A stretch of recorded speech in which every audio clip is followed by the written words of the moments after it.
Hashtag the hook. Sarah Martinez thought her biggest challenge that morning would be choosing between the blue or red hiking boots.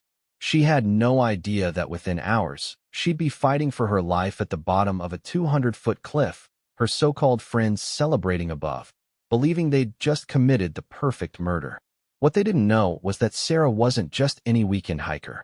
She was Lieutenant Sarah Martinez, a decorated Navy SEAL who had survived torture in enemy territory, scaled impossible cliffs in Afghanistan, and learned to turn betrayal into fuel for survival. When her college roommates pushed her off Eagles Peak that October morning, they thought they were eliminating a witness to their drug operation. Instead, they had just awakened something far more dangerous than they could imagine. Because while they were counting their money and planning their alibis, Sarah was doing what SEALs do best: adapting, surviving, and preparing to strike back. This is the true story of how underestimating a warrior's will to survive became the deadliest mistake 3 criminals ever made. It's about friendship, betrayal, and the kind of justice that comes not from courtrooms, but from the unbreakable spirit of someone who refuses to die. Sarah Martinez had always been different from her college roommates, but she never thought that difference would nearly cost her life. At 28, she was older than most students at Colorado State University, having served 2 tours in Afghanistan before using her GI benefits to pursue a degree in environmental science. While her roommates Jessica, Amanda, and Riley spent their weekends partying and complaining about their trust fund allowances, Sarah spent hers training in the nearby mountains, keeping her SEAL skills sharp even in civilian life. The apartment they shared in Fort Collins was a study in contrasts. Sarah's corner was military precise, bed made with hospital corners, gear organized in perfect rows, textbooks stacked by height and subject. The rest of the space looked like a tornado had hit a high-end boutique, with designer clothes scattered across furniture that cost more than most people made in a month. Her roommates came from money, the kind of generational wealth that cushioned every mistake and opened every door. Sarah came from a single mother in East LA who worked 3 jobs just to keep the lights on. But money couldn't buy what Sarah had learned in the teams: discipline, observation skills, the ability to read people like an open book. And lately, she'd been reading some very disturbing things about her roommates. It started with the phone calls that stopped when she entered a room. Then, the expensive packages that arrived when they thought she was in class. Designer purses that cost more than her monthly stipend. Weekend trips to Denver that they claimed were for shopping but that left them exhausted and paranoid. Riley had started jumping at every unexpected sound. Amanda checked over her shoulder constantly. Jessica had begun asking casual questions about Sarah's schedule that felt anything but casual. 3 weeks before the mountain incident, Sarah had come home early from a canceled study group to find the apartment empty, but clearly recently occupied. Coffee was still warm in the kitchen. The air conditioning was running high, which was unusual since they all complained about the electric bill.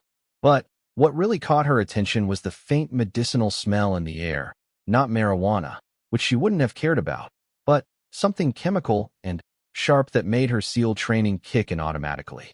She'd done a careful sweep of the common areas without touching anything. In the kitchen, she found residue on the counter that looked like it had been hastily wiped clean. Under the sink, behind the cleaning supplies, her trained eyes spotted something her roommates had missed: a small plastic bag with white powder residue. Not cocaine. The texture and smell were wrong. This was something pharmaceutical grade. That night, Sarah lay in her bed listening to her roommates return around 2 in the morning. They were whispering, but she caught fragments through the thin walls. Something about moving it all by Halloween, and the buyer in Denver, and if anyone finds out. When Jessica mentioned something about the SEAL girl, and Amanda quickly shushed her, Sarah felt her blood turn cold. She'd faced enemy fire without flinching, but the realization that her roommates might see her as a threat hit differently. These weren't enemy combatants following rules of engagement. These were people she'd shared meals with, people who knew her routines, people who had access to her food, her space, her vulnerable moments. The tactical advantage was entirely theirs. Over the next 2 weeks, Sarah became hyper-vigilant in ways that would have been impossible for someone without military training. She started varying her routines randomly. She began eating most of her meals on campus or from sealed packages. She installed a small lock on her bedroom door and started sleeping with her back to the wall. Most importantly, she started documenting everything with the methodical precision of someone trained in intelligence gathering. She photographed license plates of cars that visited their apartment building at odd hours. She memorized faces of people who seemed to have business with her roommates. She noted dates, times, and patterns of behavior. When Riley started receiving packages addressed to 5 different fake names, Sarah photographed each one. When Amanda made a phone call in Spanish, a language Sarah spoke fluently thanks to her childhood in LA, about moving the product before the heat comes down, Sarah recorded every word in an encrypted file on her phone. The breakthrough came on a Tuesday afternoon when Jessica forgot to fully close her bedroom door. Sarah, walking past to grab her jacket, saw Jessica counting stacks of cash while speaking on the phone to someone she kept calling Dr. Mike. The amounts being discussed made Sarah's military salary look like pocket change. Thousands of dollars changing hands for something Jessica kept referring to as the good stuff and pharmaceutical grade. That evening, Sarah made the decision that would ultimately save her life. She created a dead man's switch. Using secure military protocols she'd learned in intelligence training, she set up an encrypted file that would automatically send to her former commanding officer if she didn't check in every 72 hours. The file contained everything: photos, recordings, license plates, bank account numbers she'd glimpsed, and a detailed timeline of her roommate's activities. She also reached out to Marcus Webb, her former SEAL teammate who now worked private security in Denver. Without giving details, she asked him to keep his phone on and told him she might need backup for a civilian situation that's gotten complicated. Marcus, who'd saved her life twice in Afghanistan, asked no questions and simply said he'd be ready. But Sarah made one crucial miscalculation. She underestimated how closely she was being watched. Unknown to her, Jessica had been monitoring Sarah's behavior with the same paranoid attention to detail that came naturally to someone moving serious weight in pharmaceutical drugs. Jessica had noticed the changed routines, the careful eating habits, the way Sarah's eyes tracked visitors to their apartment. Most damning of all, Jessica had seen Sarah photographing license plates from their kitchen window. The night before the hiking trip, Jessica called an emergency meeting with Amanda and Riley. They met at a coffee shop 20 minutes from campus, a location they'd never used before. Jessica laid out the evidence of Sarah's surveillance with the cold logic of someone who'd already made a terrible decision. "She knows," Jessica said simply. "The military girl knows everything, and she's building a case. I found her photographing Marcus Rodriguez's car yesterday. Marcus is our biggest buyer. If she's connected him to us, we're all going to federal prison." Amanda, the youngest at 19, started crying immediately. Maybe she hasn't figured it out. Maybe she's just paranoid because of the military thing. Riley, always the pragmatist, shook her head. "Look at the pattern. She's documenting everything. She's not eating our food. She's varying her schedule. This is surveillance behavior. She's probably already contacted someone. So what do we do?" Amanda whispered. Jessica's answer was delivered with the casual tone someone might use to discuss weekend plans. "We eliminate the problem. Tomorrow's hiking trip to Eagles Peak. Accidents happen on mountains all the time. People slip. They fall. Sometimes they don't survive the fall." The plan was simple in its brutality. They would hike to the most isolated section of Eagles Peak, an area where the trail ran along a cliff with a 200-foot drop to jagged rocks below. They would create a situation where Sarah was isolated at the cliff's edge. Then, they would push her over and hike back down to report a tragic accident. What they didn't know was that Sarah had already planned to decline the hiking invitation. Her instincts were screaming danger, and she'd learned to trust those instincts with her life. But that Tuesday evening, as she prepared to politely excuse herself from the trip, she received a text message that changed everything. The message came from Riley's phone. "Sarah, Jessica's been acting really weird lately. I think she's gotten involved in something dangerous. Can we talk privately on the hike tomorrow? I'm scared, and I don't know who else to trust. Please come. I need help." To someone without military training, it might have seemed like a roommate reaching out for help. But, to Sarah, several things about the message felt wrong. Riley never used proper punctuation in texts. She always abbreviated words. She'd never asked Sarah for help with anything personal before. Most importantly, The message came at 11:47 p.m., but Sarah had heard Riley leave the apartment at 11:30 p.m. and hadn't heard her return. Sarah realized she was looking at a trap, but she also realized this might be her only chance to get solid evidence of what her roommates were really involved in. If they were planning something on the mountain, they might reveal more than they intended. And if they were planning to hurt her, well, she was a Navy SEAL. She'd faced worse odds with less preparation. That night, Sarah packed 2 sets of gear. The obvious set that her roommates would see included normal hiking equipment, snacks, and water. The hidden set, concealed in specialized pockets and compartments they would never think to check, included emergency medical supplies, survival gear, a satellite communicator, and a tactical knife that had saved her life more than once overseas. She also sent a message to Marcus using a code they'd developed in Afghanistan. Going hiking at Eagles Peak tomorrow with college friends. Beautiful area for photography. Planning to take lots of pictures around 2 p.m. Mountain Time. Marcus, reading between the lines, understood that Sarah would be at a specific location at a specific time and that she expected trouble. He cleared his schedule and began driving toward Eagles Peak, bringing equipment that wasn't legal for civilian carry but that he'd never traveled without since leaving the teams. The morning of October 15th dawned crisp and clear, with the kind of brilliant blue sky that made Eagles Peak look deceptively peaceful from the parking area at its base. Sarah arrived at 7 a.m. sharp, her punctuality a habit ingrained by years of military precision. Her roommates were already there, which surprised her since none of them had ever been on time for anything in the 8 months they'd lived together. Jessica stood beside her white BMW SUV, checking her phone with the nervous energy Sarah had learned to recognize as pre-mission jitters. Amanda was overpacking her already bulging backpack with what looked like enough supplies for a week-long expedition, not a day hike. Riley kept glancing at Sarah with an expression that mixed guilt and determination in equal measure. To an untrained observer, they might have looked like typical college students preparing for a challenging hike. To Sarah, they looked exactly like what they were, amateurs preparing for something they'd never done before.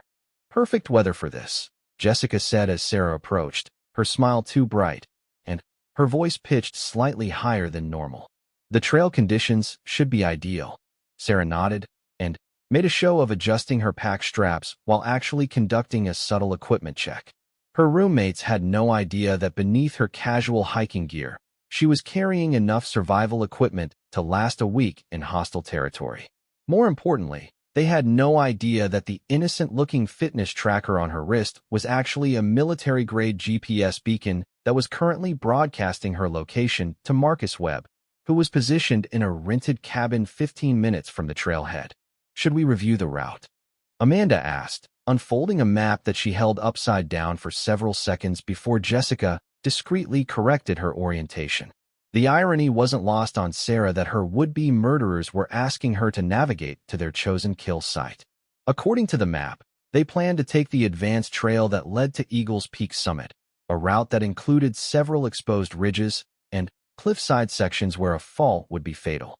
The most dangerous section was called Devil's Backbone, a narrow ridge with 200-foot drops on both sides that connected to the summit approach.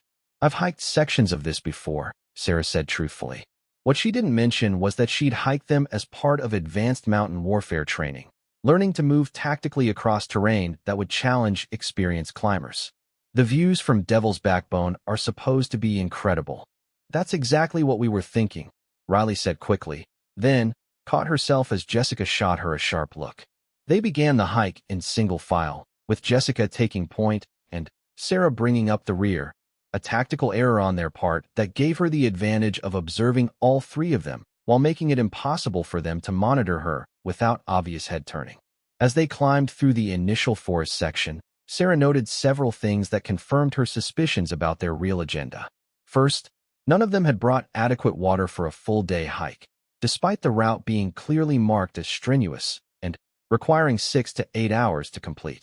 Second, Amanda kept checking her phone despite having complained for weeks about their data plan limits. Third, Jessica was setting a pace that was clearly designed to tire Sarah out, pushing hard during the uphill sections, but allowing long rest breaks that disrupted the natural rhythm experienced hikers develop. Most telling of all, Riley was carrying a backpack that clinked softly with every step, suggesting metal objects that had nothing to do with normal hiking equipment. After 2 hours of climbing, they reached the tree line and entered the exposed granite formations that made Eagles Peak famous among rock climbers. Here, the trail became more technical, requiring careful foot placement and occasional hand-over-hand climbing across rock faces. Sarah watched her roommates struggle with moves that should have been routine for anyone claiming to be experienced hikers. "This is harder than it looked online." Amanda panted as she awkwardly hauled herself over a boulder that Sarah had flowed over like water. "The views will be worth it," Jessica replied. But her eyes weren't on the spectacular mountain vistas spreading out below them. They were focused on the approaching cliff sections where the trail narrowed to just a few feet of safe walking space. Around midday, they reached the approach to Devil's Backbone. Here, the trail became a knife-edge ridge of granite with precipitous drops on both sides. The official route was marked with safety cables and warning signs about staying roped together. But Jessica pointed to an unmarked path that led to what appeared to be a scenic overlook. "That's where we want to go," she announced. "I read online that it has the best photo opportunities. We can eat lunch there." Sarah studied the route Jessica was indicating. It led to an isolated promontory with no safety features and no official trail markings. More importantly, it was a dead end with only one way in or out. In tactical terms, it was a perfect kill box, isolated, no witnesses, and plenty of time to stage an accidental death before anyone would miss them. "Are you sure that's safe?" Sarah asked, playing the role of concerned teammate, while actually buying time to assess the tactical situation. "We've done research," Riley said, again too quickly. "It's totally safe if you're careful." Sarah made her decision. She would go to their chosen killing ground, but on her terms. "Okay, but let me lead once we get to the technical sections. I have the most experience with exposed terrain." Jessica started to object, then caught herself. Of course, safety first. As they approached the final section, Sarah made subtle preparations that her roommates interpreted as normal pre-climb equipment checks.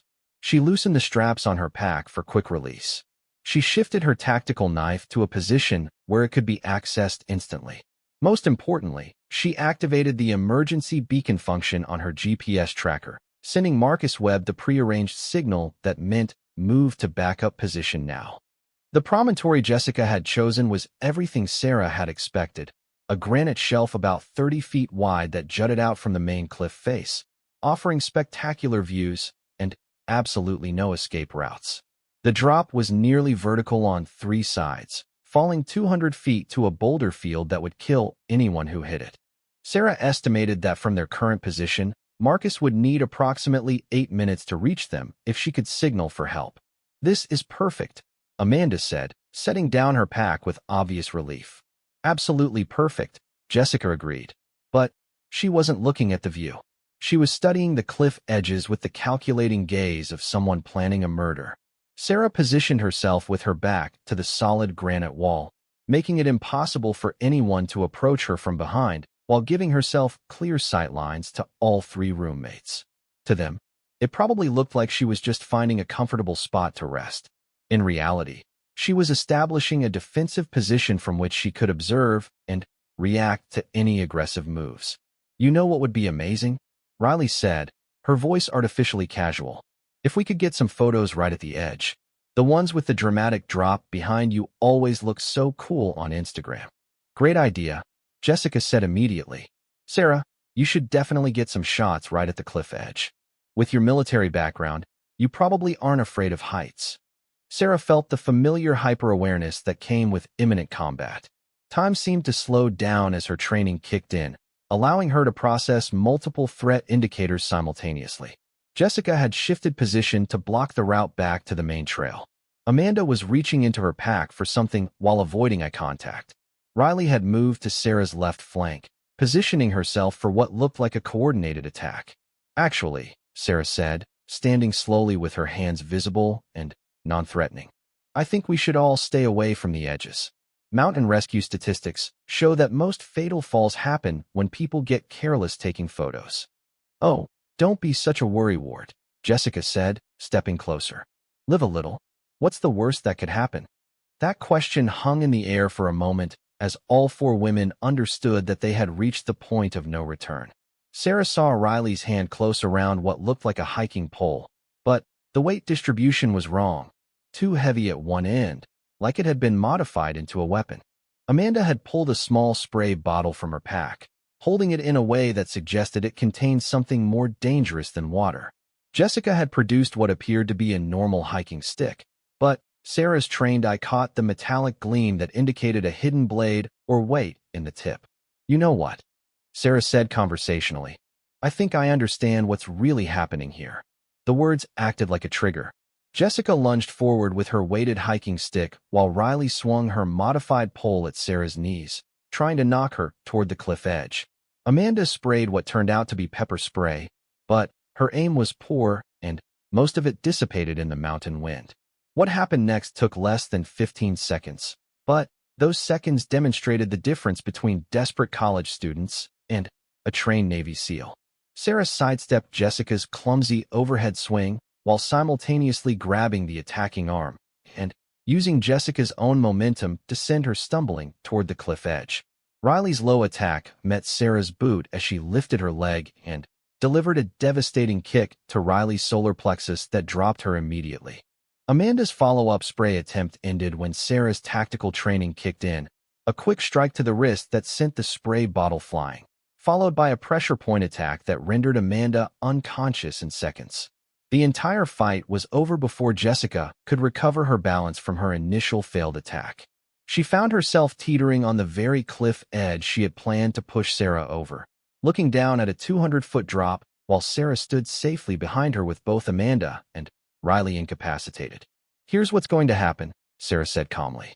"You're going to step away from that edge very slowly, and then we're all going to sit down and have a conversation about pharmaceutical distribution, Dr. Mike, and why you thought murdering a Navy SEAL was a good business decision." Jessica, breathing hard and shaking with adrenaline, took a careful step back from the precipice. "How did you know?" "Jessica, I've been watching you run drugs out of our apartment for 3 weeks. I have photographs, recordings, license plates, and bank account numbers. I know about your buyers in Denver, your supplier network, and your distribution schedule. What I didn't know until today was that you were stupid enough to think you could eliminate a federal witness by pushing her off a mountain. You're bluffing," Amanda said weakly as she regained consciousness. Sarah pulled out her phone and played a crystal-clear recording of Amanda's phone conversation with Dr. Mike, discussing payment schedules for a pharmaceutical-grade product and the need to move everything before Halloween.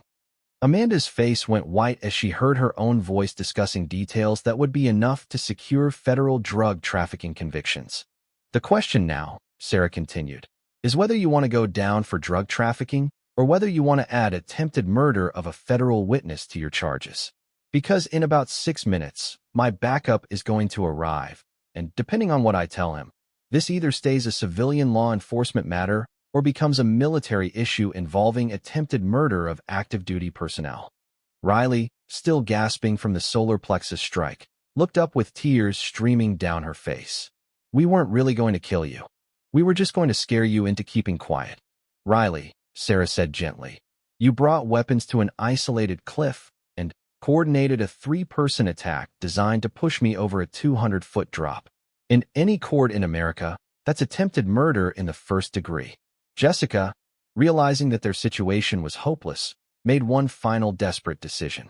Instead of accepting capture, she turned and sprinted toward the cliff edge, apparently choosing suicide over federal prison. But she had underestimated both Sarah's reflexes and her unwillingness to let anyone die on her watch, even someone who had just tried to murder her. Sarah caught Jessica's backpack strap just as she went over the edge, the sudden weight nearly pulling both of them down. For a terrifying moment, Sarah found herself flat on her stomach at the cliff's edge, with 200 pounds of panicked would-be murderer dangling from her grip, while loose rocks cascaded down into the void below.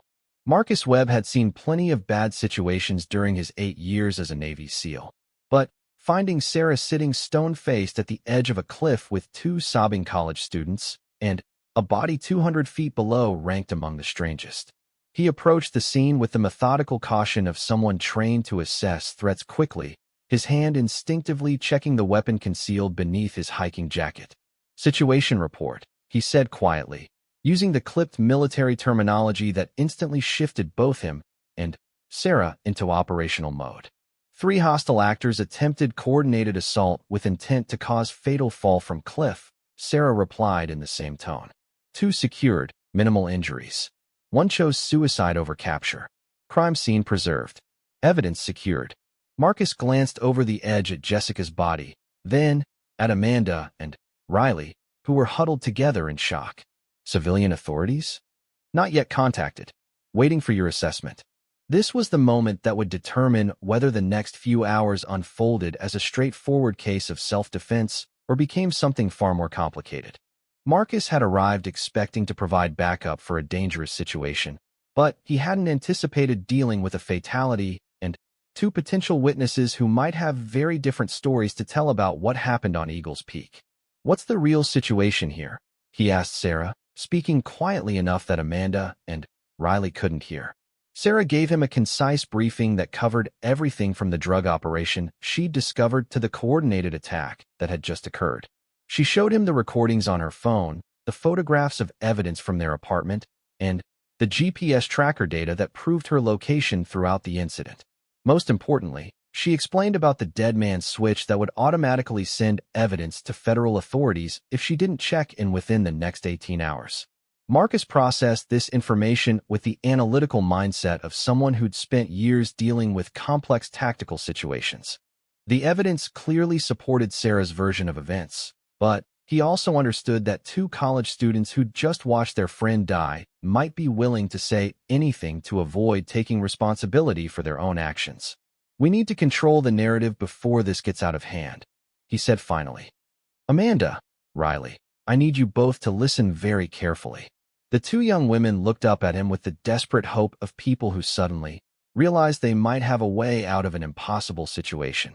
"Right now, you're facing federal drug trafficking charges, conspiracy charges, and attempted murder charges. The evidence against you is overwhelming, and your friend Jessica just confirmed your guilt by choosing to kill herself rather than face trial. Your only chance of avoiding life in prison is complete cooperation with federal authorities." Amanda started crying harder. "We never meant for anyone to get hurt. It was just supposed to be easy money. The road to federal prison is paved with people who thought drug dealing was easy money," Marcus replied without sympathy. "But here's what's going to happen. We're going to call this into local authorities exactly the way it happened. Sarah was attacked by 3 people who tried to push her off a cliff. She defended herself successfully. 1 attacker chose suicide over capture. 2 surrendered and are now cooperating with federal authorities." Riley wiped her nose on her sleeve. "What happens to us?" "That depends on how cooperative you are," Sarah said. "I have enough evidence to put your entire network away, including Dr. Mike and all of your buyers. If you want any chance of a plea deal, you'll need to provide information about people higher up the chain than a college drug ring." Marcus was already on his satellite phone, contacting federal authorities through channels that would ensure the case was handled by people who understood the complexities of the situation. While he made the calls, Sarah conducted a methodical search of Amanda and Riley's equipment, finding additional evidence that painted a clear picture of premeditated attempted murder. Riley's modified hiking pole turned out to be a weighted weapon specifically designed to shatter kneecaps. Amanda's spray bottle contained industrial-strength pepper spray mixed with an unknown chemical that field testing would later reveal to be a veterinary sedative. Most damning of all, Jessica's backpack contained rope, zip ties, and a collapsible shovel, equipment that suggested they had planned to restrain Sarah and potentially bury evidence. "They weren't just planning to push you off," Marcus observed as he finished his phone calls. "They were planning to make it look like an accidental fall during a solo hike. The rope was probably supposed to be your safety equipment that mysteriously failed." Federal agents arrived within 3 hours, rappelling down to recover Jessica's body while crime scene technicians processed the promontory where the attack had occurred. Agent Patricia Hawkins, a 20-year FBI veteran who specialized in federal drug cases, took control of the investigation with the no-nonsense efficiency of someone who'd seen every possible variation of drug-related violence. "Lieutenant Martinez," she said, using Sarah's military rank as a sign of respect, "I've reviewed the evidence you've provided, and it's some of the most comprehensive documentation I've seen from a civilian source. Your roommates were running a sophisticated pharmaceutical distribution network with connections to at least 3 major cities. The evidence Sarah had collected over 3 weeks proved to be far more valuable than even she had realized. Her photographs had captured license plates belonging to vehicles registered to known drug distributors. Her recordings included conversations with suppliers who were already under federal investigation. Most importantly, her financial documentation had tracked money flows that led directly to a pharmaceutical theft ring operating out of Denver General Hospital. Dr. Mike turned out to be Dr. Michael Restrepo, an emergency room physician who had been stealing controlled substances and selling them through college-age distributors across the Front Range. Jessica, Amanda, and Riley had been moving enough fentanyl, oxycodone, and other controlled substances to supply dealers in 3 states. The operation was worth millions of dollars annually and had been connected to at least 12 overdose deaths in the past year. Your roommates thought they were small-time dealers, Agent Hawkins explained. In reality, they were the distribution hub for one of the largest pharmaceutical theft operations we've ever investigated. When you started documenting their activities, you weren't just threatening their freedom. You were threatening a multi-million-dollar criminal enterprise. This revelation reframed the Mountain attack in stark terms. Sarah hadn't just been targeted by panicked college students trying to cover up a small-time drug operation. She'd been marked for death by people who were moving serious weight and had serious money at stake. If the attack had succeeded, Dr. Restrepo and his associates would have eliminated a federal witness and continued operating indefinitely. Amanda and Riley, faced with the reality of their situation, began cooperating immediately. Amanda broke first, providing detailed information about pickup schedules, delivery routes, and payment methods. Riley followed, giving up information about other college-age distributors and the sophisticated communication methods the network used to avoid detection. But their cooperation came with a devastating personal cost. As they provided more details about the operation, it became clear that Jessica had been far more involved than either of them realized. She hadn't just been a distributor. She had been Dr. Restrepo's primary recruiter, specifically targeting college students from wealthy families who could afford to lose money if operations went wrong. "Jessica recruited us specifically," Amanda admitted during her interview with federal agents. "She said we fit the profile, rich girls who wouldn't be suspected, who had access to parties where we could distribute, and whose families could afford lawyers if anything went wrong." She made it sound like a game. The game had turned deadly when Sarah's investigation threatened to expose the entire network. Phone records recovered from Jessica's device showed that she had been in contact with Dr. Restrepo multiple times in the days leading up to the Mountain attack.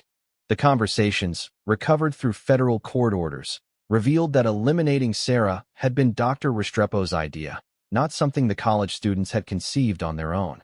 This was a conspiracy involving a federal witness intimidation, Agent Hawkins explained to Sarah as they wrapped up the initial investigation. "Jessica wasn't acting independently when she planned to kill you. She was following orders from someone who understood that you represented an existential threat to their operation." The implications were sobering. If Sarah had been successfully murdered on Eagles Peak, Dr. Restrepo's network would have continued operating, potentially killing dozens more people through overdoses while generating millions in illegal profits. Her survival and the evidence she'd collected had dismantled a criminal enterprise that federal authorities hadn't even known existed. 3 days after the Mountain incident, Sarah found herself in a federal courthouse in Denver, providing testimony that would ultimately lead to the arrest of 17 people across 3 states. Dr. Restrepo was charged with conspiracy to distribute controlled substances, conspiracy to commit murder, and racketeering. The charges carried a potential life sentence without the possibility of parole. But the legal proceedings also revealed uncomfortable truths about how close the plan had come to succeeding. If Sarah hadn't been a trained Navy SEAL, if she hadn't conducted systematic surveillance of her roommates, if she hadn't established communication protocols with Marcus Webb, the attack would likely have been successful. Jessica, Amanda, and Riley would have hiked back down Eagles Peak and reported a tragic accident involving their clumsy roommate who had fallen while taking pictures. The local sheriff would have investigated it as an accidental death, Agent Hawkins admitted privately. Your roommates had researched similar cases and knew exactly how to make it look convincing. Without your military training and preparation, this would have been the perfect murder. Amanda and Riley ultimately pled guilty to federal drug distribution charges and conspiracy to commit murder. Amanda received 12 years in federal prison after providing substantial cooperation against Dr. Restrepo's network. Riley received 15 years, having been less forthcoming about her knowledge of the operation's scope. Dr. Restrepo himself was arrested at Denver General Hospital while attempting to steal controlled substances from the emergency room pharmacy. His arrest led to the discovery of systematic theft that had been ongoing for more than 3 years, involving forged prescriptions, diverted patient medications, and falsified inventory records. He was stealing enough controlled substances to supply street dealers across the entire Rocky Mountain region, Agent Hawkins explained. The operation was sophisticated enough that it took our forensic accountants weeks to trace all the money flows and distribution networks. The financial investigation revealed that the network had generated more than $8 million in illegal profits over 3 years. Dr. Restrepo had been using the money to finance additional criminal activities, including bribing hospital administrators to look the other way and paying college students like Jessica to establish distribution networks in different cities. But perhaps the most disturbing revelation came when federal investigators examined Jessica's personal communications in the months before her death. Text messages and emails recovered from her phone showed that she had been specifically instructed to identify and eliminate any potential witnesses who might threaten the operation. She wasn't just your roommate by coincidence, Agent Hawkins revealed during Sarah's final debriefing. She specifically requested you as a roommate after researching your background and determining that your military experience made you both a potential threat and an ideal target.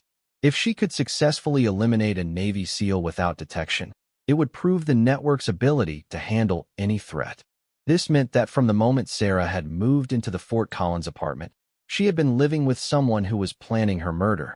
Every shared meal, every casual conversation, every moment of apparent friendship had been part of an elaborate setup designed to position her for elimination when the time was right.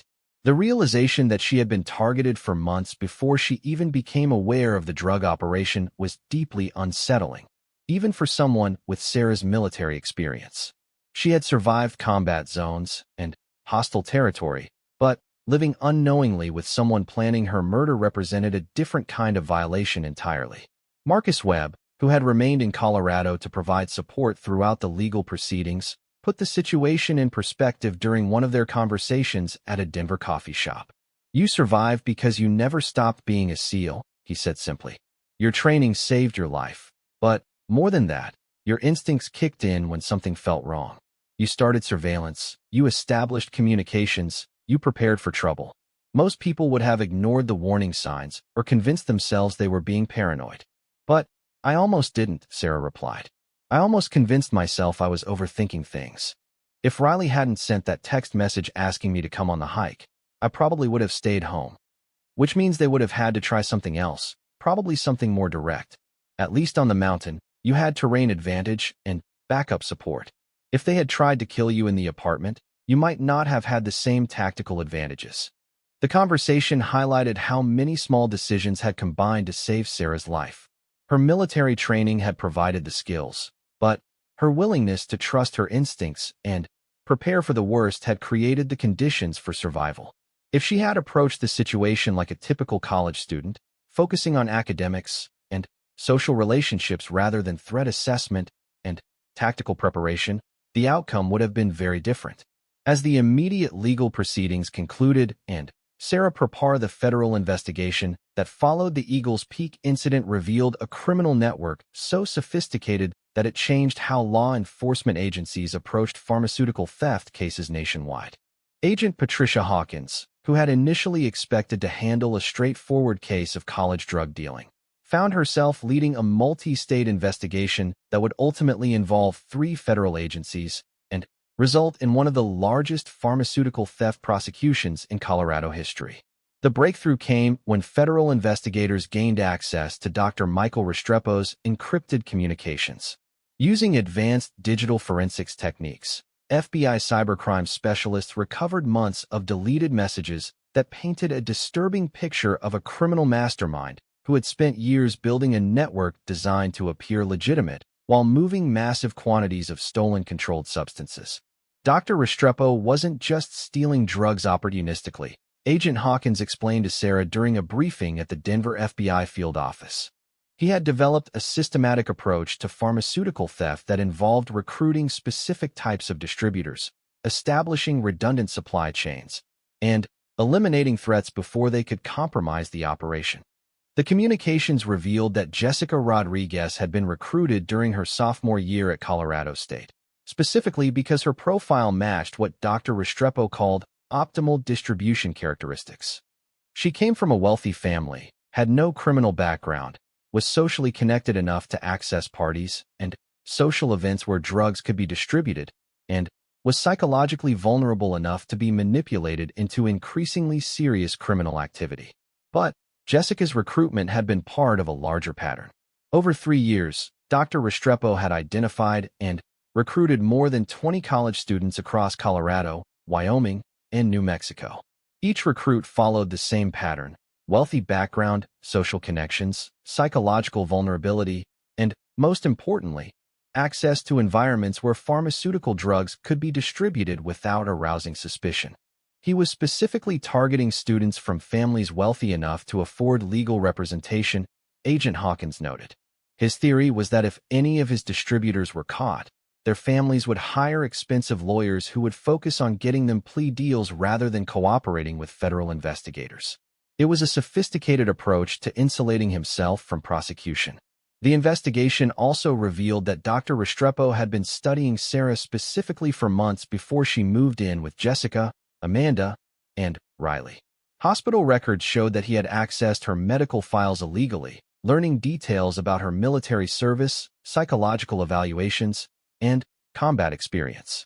He had also researched her family background, her financial situation, and her academic performance.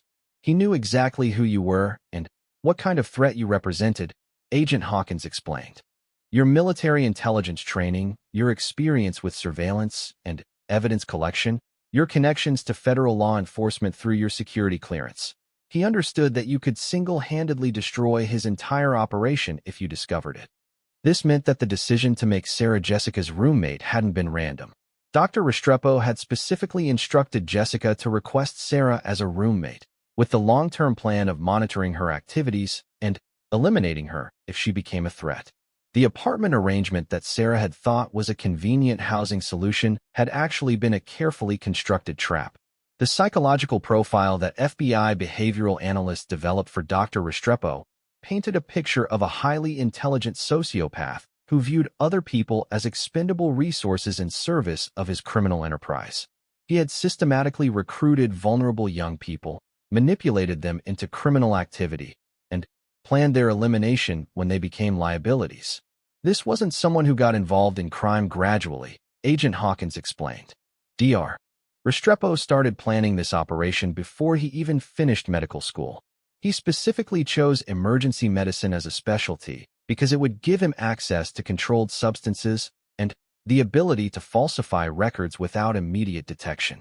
The investigation revealed that Dr. Restrepo's theft operation had been generating more than $3 million annually in direct profits. But the secondary effects of his criminal activity were far more devastating. Overdose statistics from the regions where his stolen drugs had been distributed showed significant increases in deaths involving pharmaceutical opioids, particularly among college-age users who had assumed they were purchasing legitimately manufactured medications. We've connected his operation to at least 47 overdose deaths, Agent Hawkins reported. The victims thought they were buying pharmaceutical-grade opioids, but Dr. Restrepo had been cutting the drugs with fentanyl and other substances to increase profits. College students were dying because they had no idea they were consuming street drugs mixed with industrial chemicals. This revelation reframed Sarah's survival in stark moral terms.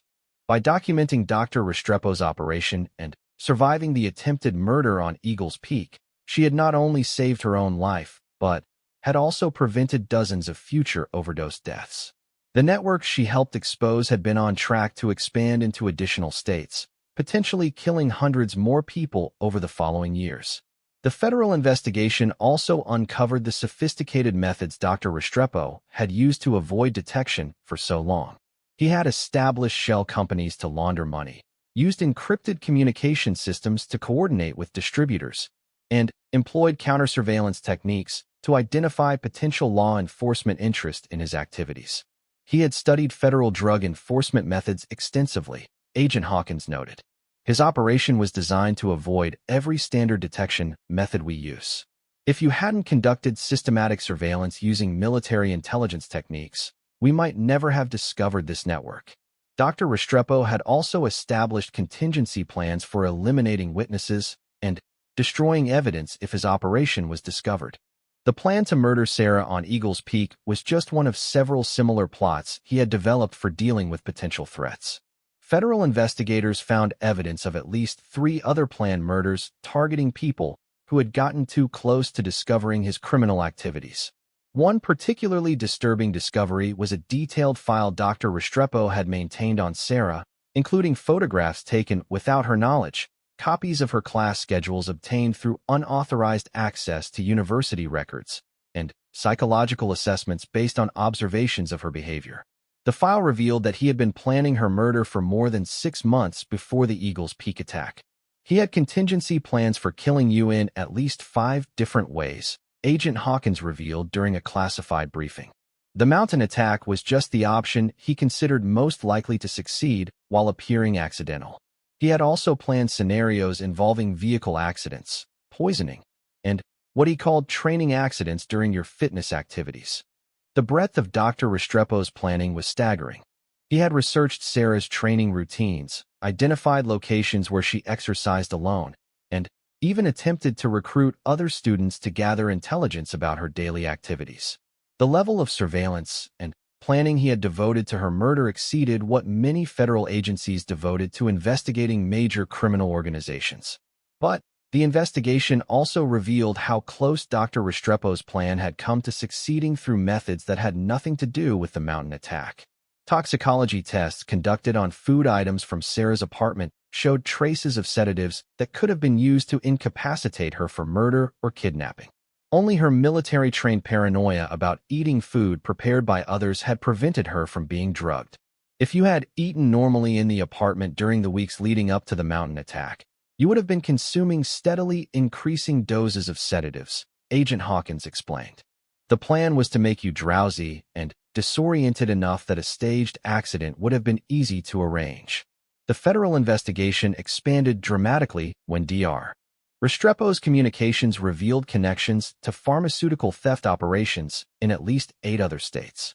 FBI field offices in Denver, Phoenix, Albuquerque, Salt Lake City, and Las Vegas began coordinating investigations that ultimately resulted in federal charges against more than 60 individuals involved in various aspects of the criminal network. This wasn't just a local operation, Agent Hawkins explained during a multi-agency briefing. Dr. Restrepo had been building a national network of pharmaceutical theft and distribution that was operating in major cities across the western United States. Your investigation exposed the hub that connected all of these regional operations. The financial investigation revealed money flows that traced back to international criminal organizations involved in pharmaceutical trafficking. Dr. Restrepo hadn't just been stealing drugs for profit. He had been supplying controlled substances to cartels and organized crime groups that were using them to manufacture street drugs for international distribution. The scope of this operation exceeded anything we had seen before, Agent Hawkins noted. Dr. Restrepo was essentially operating a wholesale pharmaceutical theft business that was supplying raw materials to international drug manufacturing operations.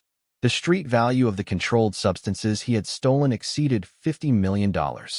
But perhaps the most significant discovery was evidence that Dr. Restrepo had been planning to expand his elimination protocols beyond individual witnesses like Sarah. Communications recovered from his encrypted devices revealed plans to eliminate entire law enforcement teams if his operation was discovered by federal authorities. He had developed plans for attacking FBI field offices, assassinating federal agents, and even bombing courthouse facilities where trials might take place, Agent Hawkins revealed during a classified briefing. Your survival and the evidence you provided didn't just prevent your murder. It prevented what could have escalated into domestic terrorism attacks against federal law enforcement. The investigation also revealed that Dr. Restrepo had been using his position at Denver General Hospital to gather intelligence about federal law enforcement activities. He had accessed medical records of FBI agents and their families, gathered information about federal prosecutors involved in drug cases, and even attempted to recruit hospital employees to spy on law enforcement personnel who received medical treatment at the facility. He was using the hospital as an intelligence-gathering operation, Agent Hawkins explained. Every federal employee who received medical treatment there was potentially being surveilled and targeted for elimination if they became involved in investigating his activities. This discovery led to a comprehensive security review of all federal personnel who had received medical treatment at Denver General Hospital over the previous 3 years. The review revealed that Dr. Restrepo had compiled detailed intelligence files on more than 30 federal agents and prosecutors, including their home addresses, family information, and personal vulnerabilities. The psychological impact of these revelations on Sarah was profound. Learning that she had been targeted not just as a potential witness, but as a test case for Dr. Restrepo's ability to eliminate federal personnel was deeply unsettling. If he had succeeded in murdering her without detection, his next targets would likely have been active-duty FBI agents and federal prosecutors. You weren't just fighting for your own survival on that mountain, Agent Hawkins told her during a private conversation. You were unknowingly fighting to prevent attacks on federal law enforcement that could have killed dozens of people and compromised major criminal investigations across multiple states. The federal prosecution of Dr. Restrepo and his associates became one of the most complex criminal cases in Colorado history. The evidence Sarah had collected provided the foundation for charges that included conspiracy to distribute controlled substances, racketeering, murder conspiracy, terrorism-related offenses, and violations of federal laws governing the protection of government personnel. Dr. Restrepo ultimately pled guilty to federal charges that 2 years after the Eagles Peak incident. Sarah Martinez stood in a federal courtroom in Denver watching Dr. Michael Restrepo receive a life sentence without the possibility of parole. The man who had planned her murder sat quietly in orange prison clothing, his medical career destroyed and his criminal empire dismantled, facing the reality that he would spend the rest of his life in federal prison for crimes that had killed dozens of people and threatened the lives of federal law enforcement personnel across multiple states. Dr. Restrepo, Judge Patricia Wilson said as she delivered the sentence, "Your crimes represent one of the most calculated and dangerous pharmaceutical theft operations in American history. You used your medical training and position of trust to build a criminal network that resulted in numerous deaths and threatened the safety of federal personnel. The evidence shows that you planned and attempted to commit murder to protect your criminal enterprise, and that you were prepared to escalate to terrorist attacks against federal facilities if necessary." Sarah listened from the gallery as the judge detailed the scope of Dr. Restrepo's crimes, feeling a complex mixture of satisfaction and exhaustion. Justice was being served, but the process of getting to this moment had fundamentally changed her life in ways she was still learning to understand. The college student who had simply wanted to use her GI benefits to study environmental science no longer existed. In her place was someone who understood that survival sometimes required skills that most civilians would never need. The sentencing hearing also provided closure for families of overdose victims whose deaths had been connected to Dr. Restrepo's network. Maria Santos, whose 19-year-old son had died from fentanyl-laced opioids distributed through the network, spoke directly to Sarah after the proceedings. "My son thought he was buying safe prescription drugs to help with anxiety during finals week," she said through tears. "He had no idea he was taking street drugs that had been mixed with industrial chemicals. If you hadn't stopped this network, how many more children would have died?" The question haunted Sarah because federal investigators had estimated that Dr. Restrepo's operation was on track to expand into at least 6 additional states, potentially resulting in hundreds of additional overdose deaths. The pharmaceutical drugs he had been stealing were being cut with increasingly dangerous substances to maximize profits, creating products that were essentially poison disguised as legitimate medications. Amanda Chun received a 12-year federal sentence after providing substantial cooperation against the network's remaining associates. At 21, she would likely be released while still young enough to rebuild her life.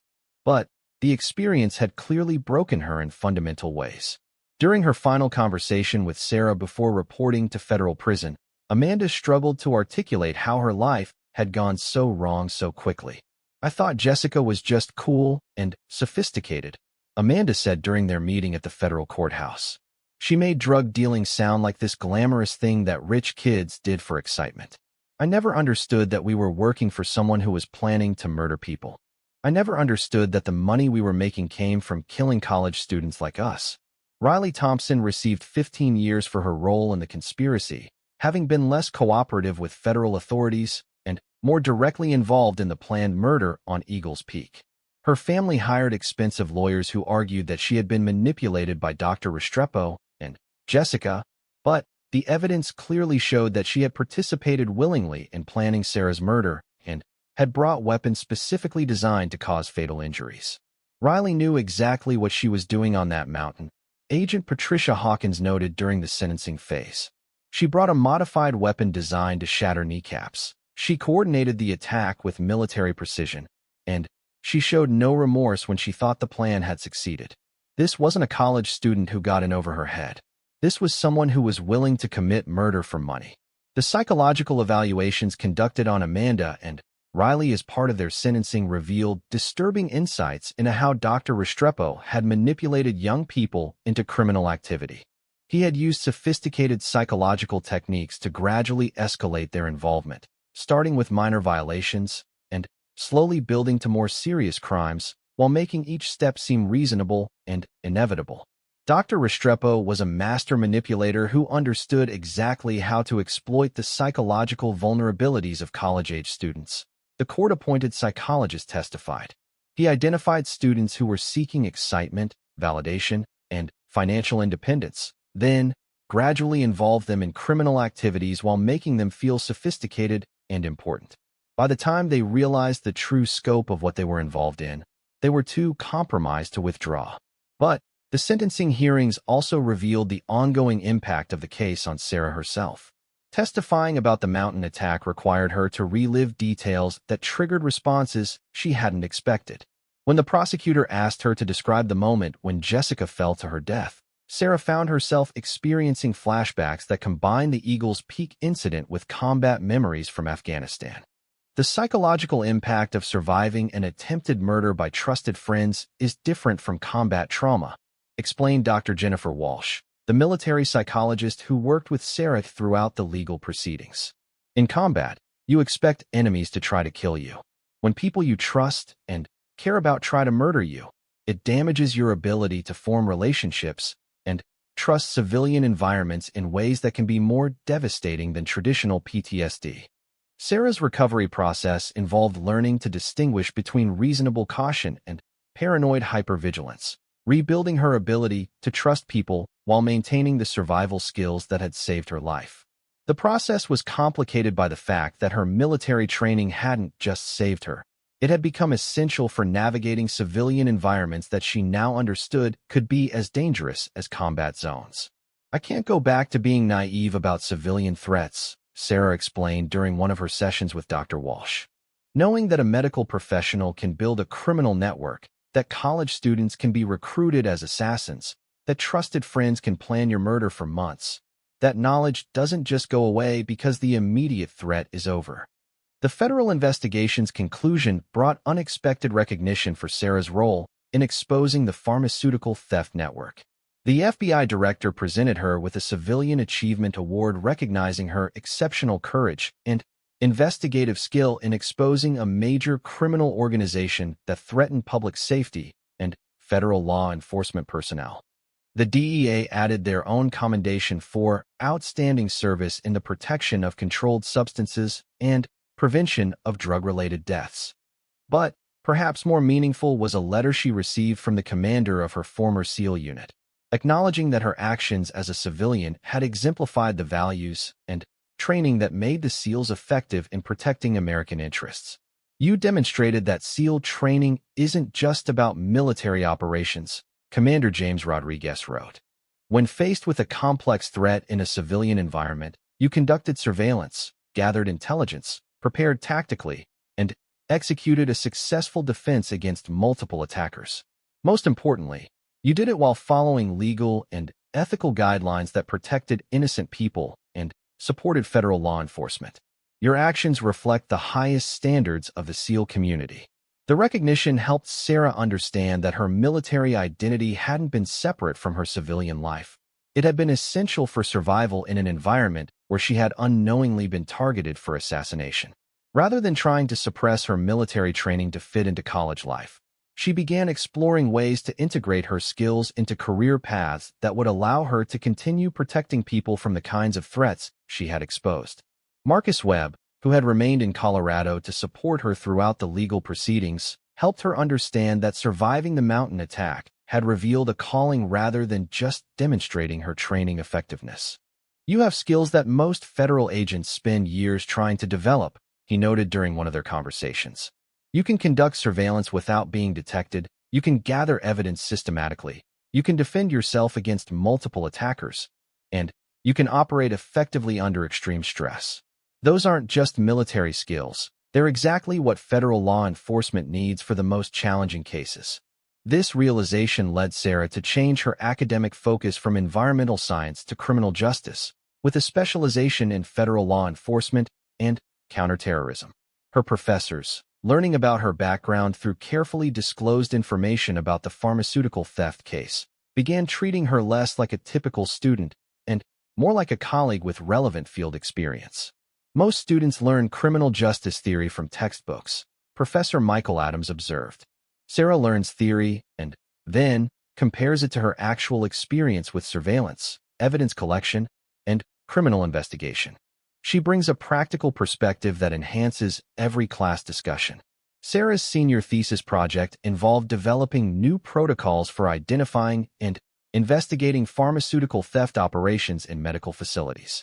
Working with Agent Hawkins and other federal investigators, she created training materials that were adopted by FBI field offices across the country for detecting medical professionals involved in drug trafficking.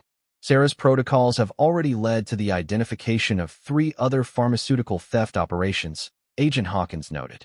Her understanding of how these networks operate, combined with her systematic approach to evidence collection, has given us tools that we didn't have before for preventing the kind of network that Dr. Restrepo built. But the most significant change in Sarah's life was her decision to return to federal service, accepting a position with the FBI as a special agent specializing in pharmaceutical theft and medical facility security. The FBI had created the position specifically for her, recognizing that her combination of military training and direct experience with sophisticated medical crimes made her uniquely qualified for investigations that traditional agents might not be equipped to handle. Sarah represents a new model for federal law enforcement, FBI Director William Hayes explained during her swearing-in ceremony. "Traditional agent training provides excellent preparation for most criminal investigations, but emerging threats like pharmaceutical theft networks require agents with specialized knowledge and experience." Sarah's background makes her ideally suited for cases that involve medical professionals, military-trained criminals, or complex surveillance operations. Her first major case as an FBI agent involved investigating a pharmaceutical theft network operating out of hospitals in 3 southwestern states. The techniques she had developed during her investigation of Dr. Restrepo's operation proved immediately applicable, allowing her team to identify and arrest the network's leadership within 6 months of beginning their investigation. The methods Sarah used as a civilian to expose Dr. Restrepo's network are now standard FBI protocols for pharmaceutical theft investigations, Agent Hawkins noted. Her approach to systematic evidence collection, pattern analysis, and threat assessment has become the foundation for how we investigate medical professionals involved in criminal activity.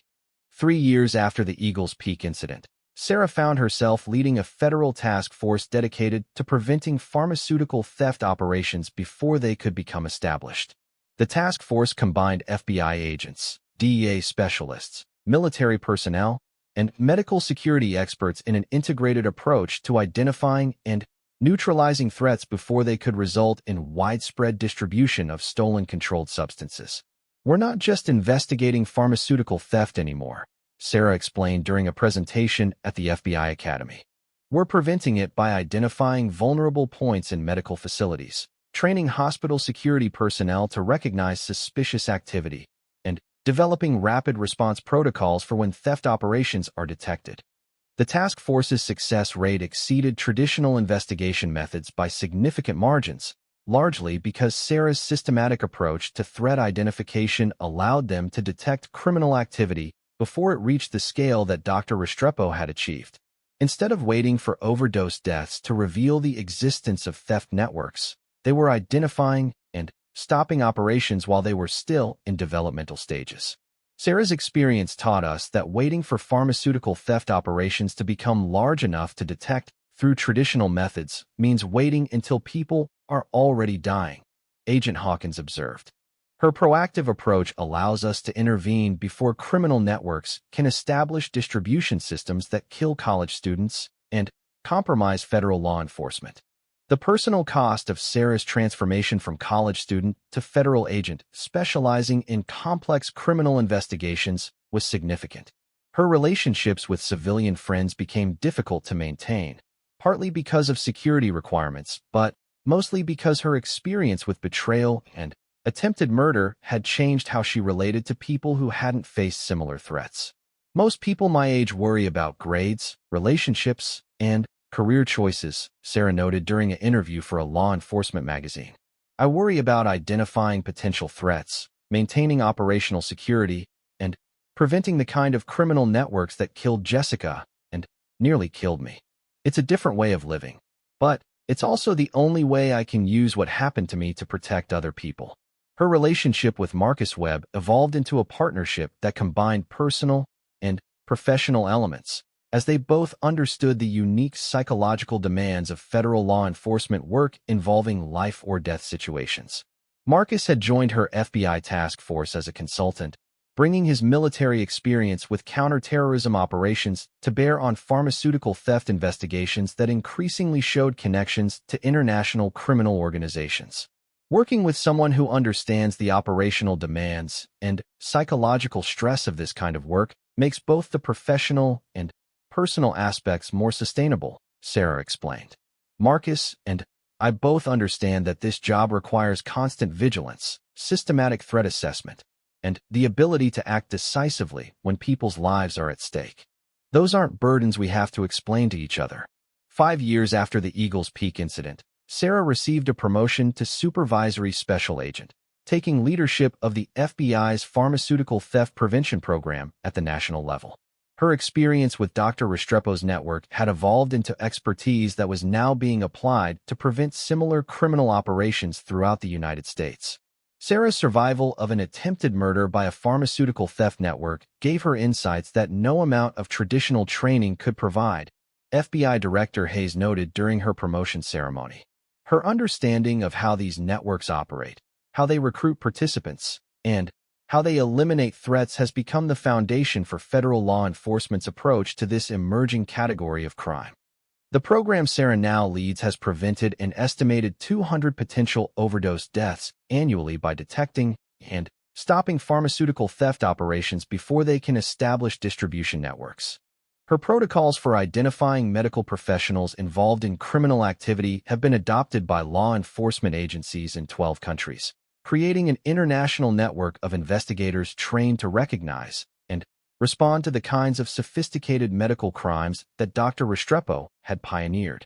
What began as a college student's survival of attempted murder has evolved into a comprehensive federal program that protects people worldwide from pharmaceutical-based criminal organizations, Agent Hawkins observed.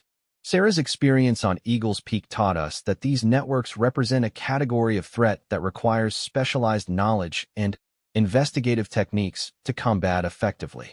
But perhaps the most meaningful aspect of Sarah's transformation was her role in training other federal agents to recognize and survive the kinds of complex threats that had nearly killed her. Her survival techniques, evidence collection methods, and threat assessment protocols had become standard training for FBI agents assigned to cases involving medical professionals or sophisticated criminal networks. Every agent who completes Sarah's training program has tools that might save their life if they encounter the kind of situation she survived, Agent Hawkins noted.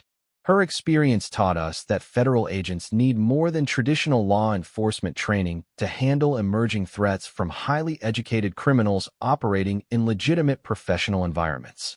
Looking back on the path that had led from a college apartment in Fort Collins to leadership of a national federal program, Sarah understood that surviving the mountain attack had been just the beginning of a much larger mission. The skills that had saved her life had evolved into capabilities that were now protecting thousands of people from criminal networks that most law enforcement agencies hadn't even known existed. "I didn't choose to be targeted for murder by a pharmaceutical theft network," Sarah reflected during a speech at the FBI Academy. "But surviving that experience taught me that traditional boundaries between military and civilian threats don't exist anymore. The same skills needed to survive in combat zones are now needed to investigate sophisticated criminals operating in hospitals, universities, and other civilian environments. My job is to make sure that other federal agents have those skills before they need them to survive." The Eagles Peak incident had ended with Jessica Rodriguez falling to her death, while Sarah Martinez clung to the cliff edge, fighting to save someone who had tried to murder her. 5 years later, that moment of desperate humanity had evolved into a national program that embodied the same principle, using superior training and preparation not to destroy enemies, but to protect innocent people from threats they couldn't recognize or defend against alone.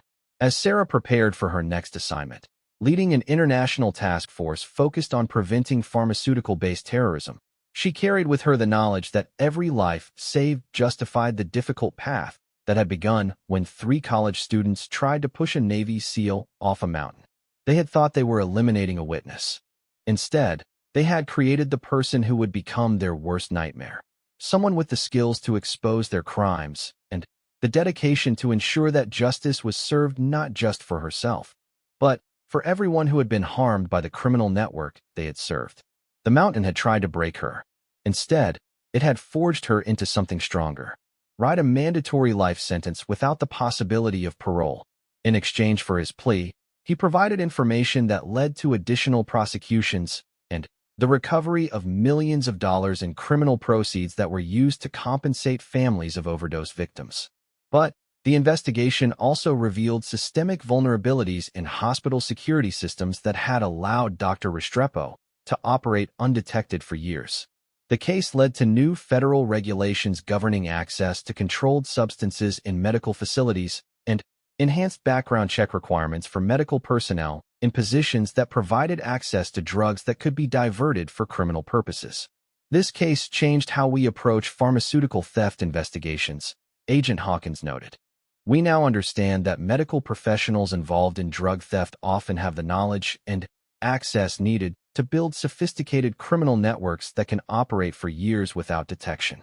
The investigation continued for more than 2 years after Sarah's survival of the mountain attack, ultimately resulting in prosecutions that dismantled pharmaceutical theft operations across the western United States. The evidence she had collected and the survival skills that enabled her to live through the murder attempt had far-reaching consequences that she could never have anticipated when she first noticed suspicious activity in her college apartment. As federal authorities prepared their final reports on the case, they concluded that Sarah's military training and systematic approach to evidence collection had prevented one of the most dangerous pharmaceutical theft operations in American history from expanding into a national network that could have killed thousands of people and compromised the safety of federal law enforcement personnel across multiple states. To return to her studies, she faced the challenge of rebuilding a life that had been fundamentally altered by the revelation that she had been marked for death by people she trusted. The apartment she had shared with Jessica, Amanda, and Riley was now a crime scene. Her sense of safety in civilian environments had been shattered. Most significantly, she had learned that her military skills weren't just useful for overseas deployments. They had become essential for survival in what should have been the safe environment of college life. The dead man switch she had established before the mountain attack continued sending updates to federal authorities for weeks after the incident, providing ongoing intelligence about the criminal network's remaining associates. Even from beyond the grave, Jessica's phone records and computer files continued yielding information that led to additional arrests and the dismantling of distribution networks in 2 other states. But the psychological aftermath of surviving an attempted murder by trusted friends proved more challenging than the legal complications. Sarah found herself hyper-vigilant in ways that went far beyond normal military alertness, screening potential roommates with the thoroughness of someone conducting background checks for security clearances, and maintaining operational security measures that made normal college relationships nearly impossible. The mountain attack had saved her life by revealing the threat she faced, but it had also destroyed her ability to trust civilian environments and relationships. The price of survival was the realization that her military skills weren't just career qualifications. They had become permanent requirements for staying alive in a world where anyone might be planning her death. "Help me pull her up," Sarah shouted to Amanda and Riley, who were staring in shock at the near tragedy unfolding before them. But as they scrambled to help, Jessica made a choice that would haunt all of them. Looking up at Sarah's face as she fought to save the life of someone who had just tried to kill her, Jessica whispered, "I'm sorry," and let go of her backpack straps. Sarah lunged forward, reaching desperately for any handhold on Jessica's clothing or equipment, but it was too late. Jessica fell in terrible silence, her scream cut short by the impact with the rocks below. The mountain became utterly quiet except for the sound of Amanda vomiting and Riley's hysterical sobbing. Sarah lay at the cliff edge for a long moment, staring down at the broken figure of her former roommate, processing the reality that someone had just chosen death over facing the consequences of their actions. 8 minutes later, Marcus Webb arrived at the promontory to find Sarah sitting calmly with 2 devastated college students who were no longer capable of any kind of resistance. The tactical situation was secure, but the real complications were just beginning. As Sarah lay in bed that final night, listening to her roommates whisper urgent conversations in the next room, she felt the familiar calm that came before dangerous operations. Fear was useful. It kept you alert and alive. But terror was a luxury she couldn't afford. Tomorrow, she would walk into a trap. But, unlike her roommates expected, she wouldn't be walking in blind. The last thing she did before sleep was to reset her dead man's switch timer to 24 hours. If something went wrong on Eagle's Peak, if her roommates succeeded in their plan, the evidence would automatically send to people who would make sure justice was served. It was a small comfort, but for someone trained to think tactically, it was enough. Outside her window, Jessica was on her phone with Dr. Mike, confirming that tomorrow would solve their witness problem permanently. She had no idea that in 12 hours, she would learn the difference between killing a trusting college student and trying to murder a trained warrior who was already 3 steps ahead of her plan.